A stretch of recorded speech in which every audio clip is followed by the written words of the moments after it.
Hi friends, welcome to தியா சமையல். இன்றைக்கி என்ன சமைக்க போகிறோம்னா, ரொம்ப ஹெல்த்தியான அதே சமயத்தில் ரொம்ப டேஸ்டான கேரட்டை வச்சு ஒரு சாதம் தான் பண்ண போகிறோம். கேரட்டில் அதிகமான விட்டமின் சி இருக்கிறனால குழந்தைங்களுக்கு அடிக்கடி கேரட்டை கொடுக்கறது நல்லது. கேரட்டை வச்சு ஒரு வெரைட்டி ரைஸாக செஞ்சு குழந்தைங்களுக்கும் பெரியவங்களுக்கும் ஒரு லஞ்ச் பாக்ஸ் ரெடி பண்ணி கொடுத்தோன்னா மதிய வேளையில் ஹெல்த்தியாகவும் சாப்பிடுவாங்க, அதே சமயத்தில் வயிறுக்கு நிறைவாகவும் இருக்கும். வாங்க எப்படி செய்கிறதுன்னு பார்க்கலாம். அதுக்கு முன்னாடி இப்போ தான் ஃபர்ஸ்ட் டைம் என் சேனலை பார்க்குறீங்கன்னா என் சேனலை சப்ஸ்கிரைப் பண்ணிவிட்டு பக்கத்தில் இருக்க பெல் ஐக்கானை கிளிக் பண்ணிவிட்டு வாங்க. கேரட் சாதம் பண்ணுறதுக்கு ஒரு கடாய் எடுத்துக்கோங்க. கடாய் நல்லா சூடான பிறகு 2 டேபிள் ஸ்பூன் எண்ணெய் ஊற்றிக்கோங்க. எண்ணெய் சேர்த்து நல்லா சூடான பிறகு 1/4 ஸ்பூன் கடுகு சேர்த்துக்கோங்க. கடுகு நல்லா வெடிக்க ஆரம்பிக்குது. 1/4 ஸ்பூன் சீரகம் சேர்த்துக்கோங்க. 1 ஸ்பூன் உளுந்து சேர்த்துக்கோங்க. 1 ஸ்பூன் கடலைப்பருப்பு சேர்த்துக்கோங்க.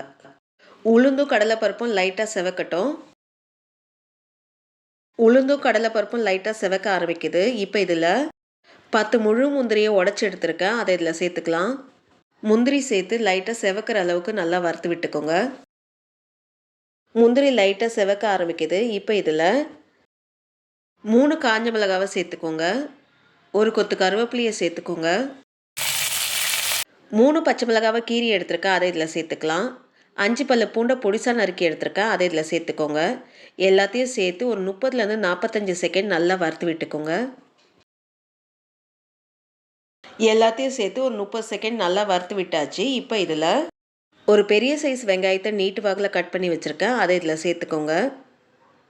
வெங்காயம் சேர்த்து நல்லா வதக்கி விட்டுக்கோங்க. வெங்காயம் நம்மளுக்கு கண்ணாடி மாதிரி மாறும் தெரியுங்களா, அந்த அளவுக்கு வதக்கி விட்டுட்டா போதும். வெங்காயம் நல்லா டிரான்ஸ்பரண்ட்டாக மாறுற அளவுக்கு நல்லா வதக்கி விட்டாச்சு. இப்போ இதில் 1/4 கிலோ கேரட்டை தோல் சீவி நல்லா பொடிசாக நறுக்கி எடுத்துருக்கேன், அதை இதில் சேர்த்துக்கோங்க. 1/4 ஸ்பூன் மஞ்சள் பொடி சேர்த்துக்கோங்க. 1 ஸ்பூன் மிளகாப்பொடி சேர்த்துக்கோங்க.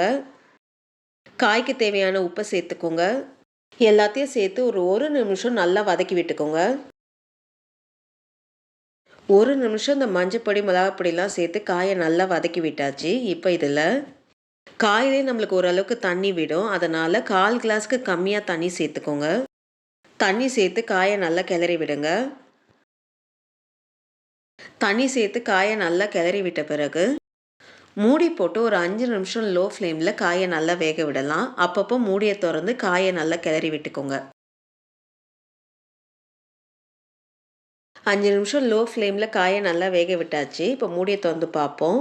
ஒரு கிளறி விடுங்க. தண்ணிலாம் ஓரளவுக்கு ட்ரை ஆகி வந்திருக்கு. காய் வெந்திருக்கான்னு பார்ப்போம். காய் நல்லா வெந்திருக்கு. இப்போ ஹை ஃப்ளேமில் 1 நிமிஷம் காயை நல்லா கிளறி விடுங்க. அப்படி கிளறி விடும் போது தண்ணியெலாம் நல்லா ட்ரை ஆகி வரும். தண்ணியெலாம் நல்லா ட்ரை ஆன பிறகு தான் நம்ம சாதத்தை போட்டு கலரணும். தண்ணி இருக்கும் போதே சாதத்தை போட்டு கலராதிங்க. அப்படி கலர்னிங்கன்னா நம்மளுக்கு சீக்கிரமாக அது கெட்டு போயிடும். 1 நிமிஷம் ஹை ஃப்ளேமில் காயை நல்லா கிளறி விட்டாச்சு. தண்ணியெலாம் நல்லா ட்ரை ஆகிடுச்சு. எண்ணெய்லாம் நல்லா பிரிஞ்சு வந்திருக்கு. இப்போ இதில் நம்ம வீட்டில் டெய்லி சாதத்துக்கு யூஸ் பண்ணுற அரிசியை 1/2 மணி நேரம் ஊற வச்சு நல்லா உதிரியாக வடித்து எடுத்துருக்கேன், அதை இதில் சேர்த்துக்கலாம். கொஞ்சம் கொஞ்சமாக சேர்த்துக்கோங்க. அடுப்பு லோ ஃப்ளேமுக்கு மாற்றி வச்சுக்கோங்க. சாதத்துக்கு தேவையான உப்பை சேர்த்துக்கோங்க. ஒரு 1/2 ஸ்பூன் மிளகுத்தூள் சேர்த்துக்கோங்க.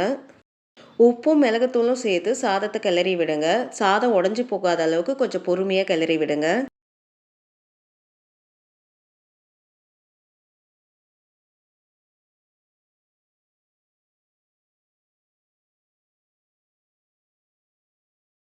சாதத்தை அந்த கேரட் மசாலாவோட நல்லா கிளறி விட்டாச்சு.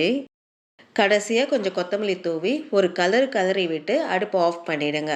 ரொம்ப டேஸ்டான கேரட் சாதம் ரெடி ஆகிடுச்சு. இந்த வீடியோ உங்களுக்கு பிடிச்சிருந்தா லைக் பண்ணுங்கள், ஷேர் பண்ணுங்கள். அப்படியே உங்களுடைய கருத்துக்களை எனக்கு கமெண்ட் பண்ணுங்கள். மறக்காமல் என் சேனலை சப்ஸ்கிரைப் பண்ணுங்கள். நன்றி, வணக்கம்.